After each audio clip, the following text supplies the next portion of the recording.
It's Orit here, live in the Lasting Love Movement. We had a great discussion, really powerful discussion about a member of the Lasting Love Movement sharing about this uncontrollable urge to emotionally cheat. And here we are today. I'm responding here in this video because there are so many of you who are struggling with the same thing. And I also used to struggle with this. So it's an important topic. I've made this video just private to the Lasting Love Movement family so that you can comment and you don't have to worry about your partner seeing. If your partner's not in this group, which they're probably not, you can comment freely and we can have a safe discussion about this. So let's jump in to the 4 reasons. And again, I want to emphasize that I struggle with this too. So while I am probably going to be direct and real with you, I completely understand this place and I don't judge because it took me a lot to stop these urges as well. So the first reason why trauma makes you emotionally cheat is because trauma has wired your nervous system and adapted your nervous system to basically equate love with drama and trauma. So the woman who posted this was like, oh, I've seen a bunch of therapists and they just basically said, you're bored. How infuriating is that to have such little validation, right? To just brush it off and say, oh, you're just bored. That is a really irresponsible advice or guidance from any kind of therapist to say that, because there's such a deeper issue there. Like, let's say that is accurate. Let's say you're feeling bored. It's when you say it, like when someone says it like that, it implies that, oh, you just have to go and like do something more fun. It's that much in your control. But when your nervous system is adapted to drama and trauma, then it's much deeper than that. You will feel empty and uncomfortable and unsafe in a safe, healthy relationship because it's boring, because the trauma and drama isn't there. And you'll need to do whatever you can to feel normal again. So you need to create drama. You need to create risky situations just to get that rush of, oh, like that. Yeah, that's familiar. Love is unsafe if it's boring, if it's healthy. Like something's going to end up going wrong. This is not okay. This is not normal. And so you need the drama to accompany you with the love. Number 2 is, yeah, you said it in the comments here. You're addicted to other people's approval and reassurance. You've been with your partner for almost 2 decades.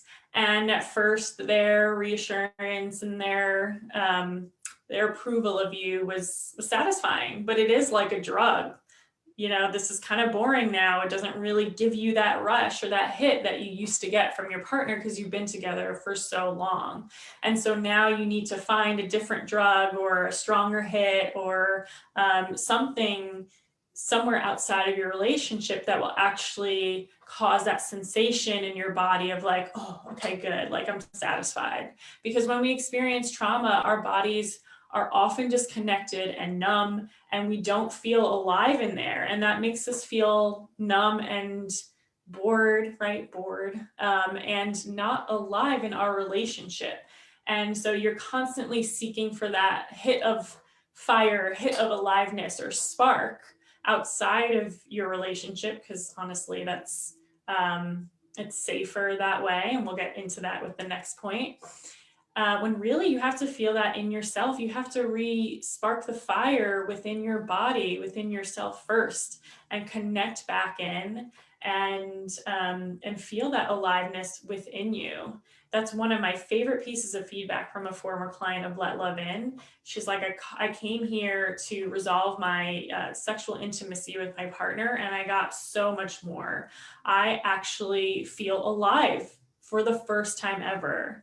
And until you know that, until you get that after a lifetime of trauma, like you will not be able to find that anywhere else, not outside your relationship, not in your relationship, and nowhere else except in here, like through your body, through your, like through the movement and the aliveness of your body. And you know what, you're actually setting yourself up for number three. This is number three, is you need a backup, right? You need a backup just in case something goes wrong in your current relationship.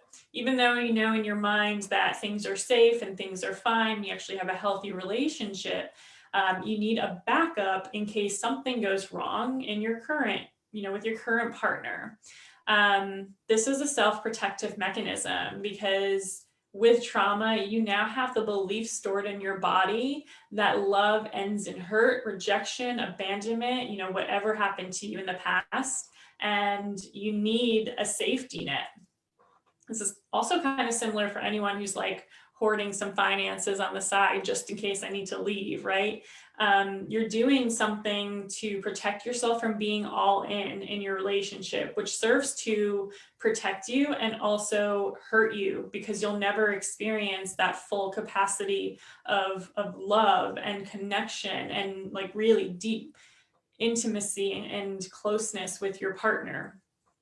And this sets you up for such a negative pattern, like such a negative self-fulfilling prophecy, because you're looking for a backup that for things to go wrong, but you're the one who's creating the things that are going wrong because your partner actually is loving and supportive of you. And by you emotionally cheating, you're making things go wrong. And so when they eventually do, if your partner actually finds out, or if you become so, you stray so far from your relationship that you're ending up going to create more problems, then yeah, I guess you did need that backup after all, right? It's a self-fulfilling prophecy, and one that doesn't work because those people who you're talking to, they're probably just as much afraid of commitment and deepness as you are.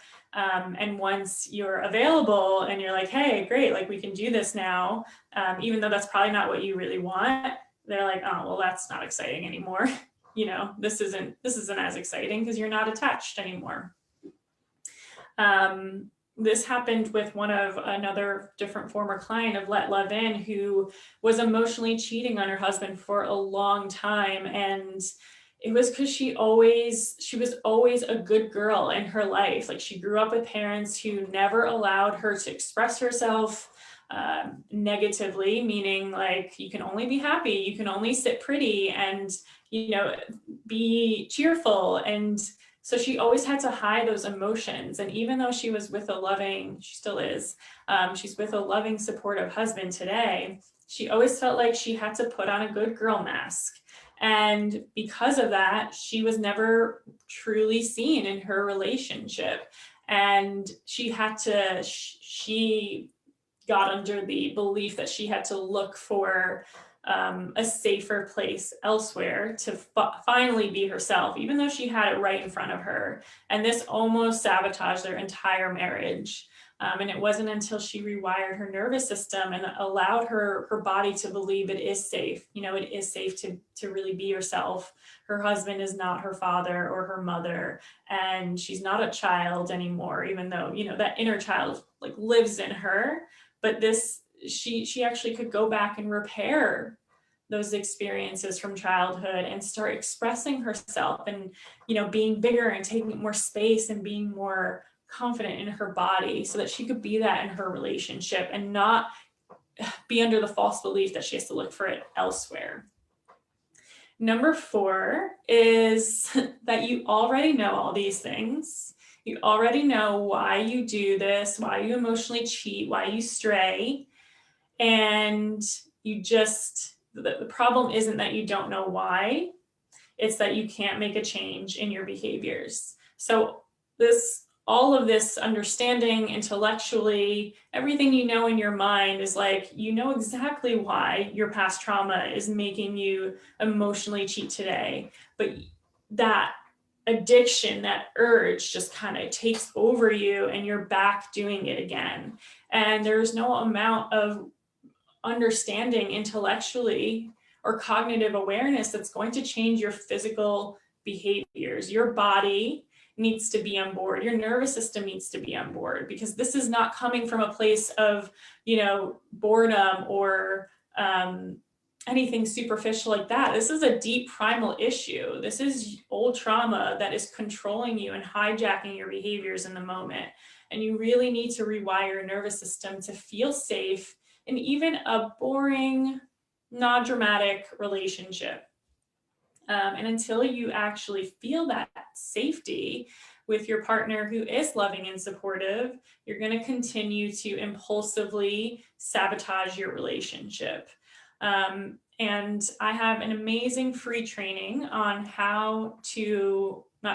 but learning the 3 secrets to rewiring your nervous system, to healing your trauma, and actually breaking these sabotaging behaviors. It's called Wired for Love. You may have very well signed up already, but maybe didn't take the training yet. So I really encourage you to learn what those secrets are, what those steps are, because without them, without doing those steps, you will continue to fall into this pattern over and over again. I know that from my personal experience. I know that from professional experience with my clients. And it is important for the survival of your relationship, and not just this one, for any relationship, because this trauma is within you. So it's living in you. It's sabotaging your own connection with yourself, your own aliveness and spark and love with yourself. And for as long as you carry that trauma in you and this belief that that you don't deserve this safe, healthy love, you will bring it to every relationship. So answering some questions. Hello. Okay, is it possible to emotionally cheat just because you could simply be crushing on someone? So I think there's a difference here. And we could be attracted to somebody. We could be kind of flirty with somebody. Let's say, no one's really going into work right now, but in the workplace or just somewhere where you're casually bumping into somebody and it's like, oh, like they're cute. Let me just flirt a little bit. And it's nice. Like I do that too. I'm like, oh, let's just see if I still got it. If other people still find me attractive. I know I'm attractive and I'm awesome and everything, but it's nice, right? It's just nice to have that attention from someone else. But there's a difference between that and exchanging personal messages with other people. Having an emotional relationship, like there's a line, there's flirting and crushing. That's okay. I go to the gym, I see guys who are cute, and I flirt a little bit here and there, but I would never exchange my number. I would never enter into some kind of personal exchange with them, because that crosses the line into emotional cheating.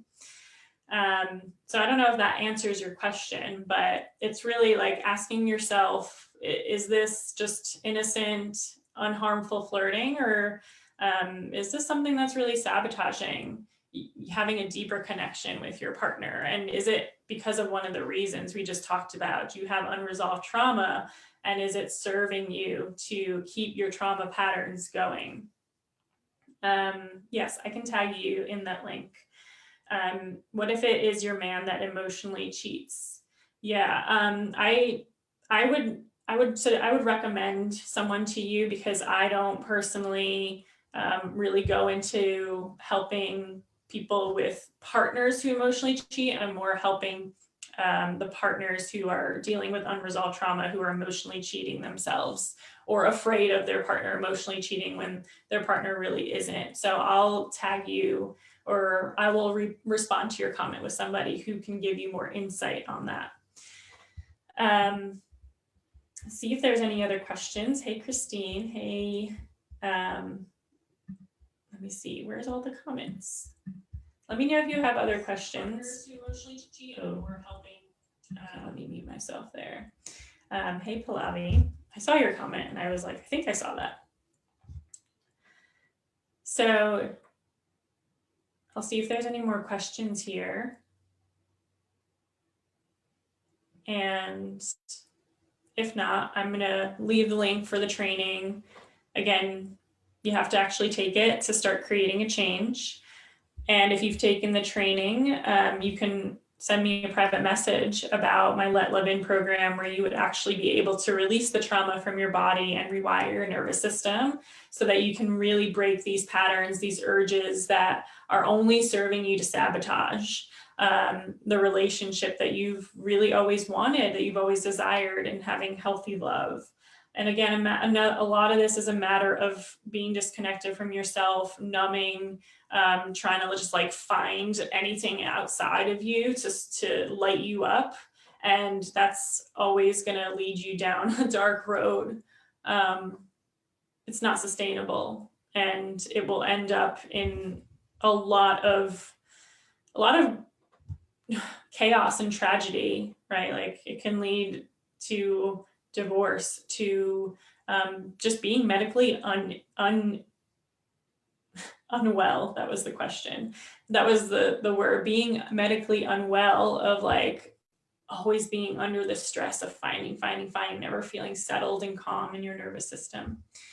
All right, I don't see any more questions, so I hope that was helpful. I'm also going to tag those who wanted to know more about this, and you can always leave a question if you're listening to the recording. Thanks so much for joining, and until next time, you totally deserve to let healthy, lasting love in.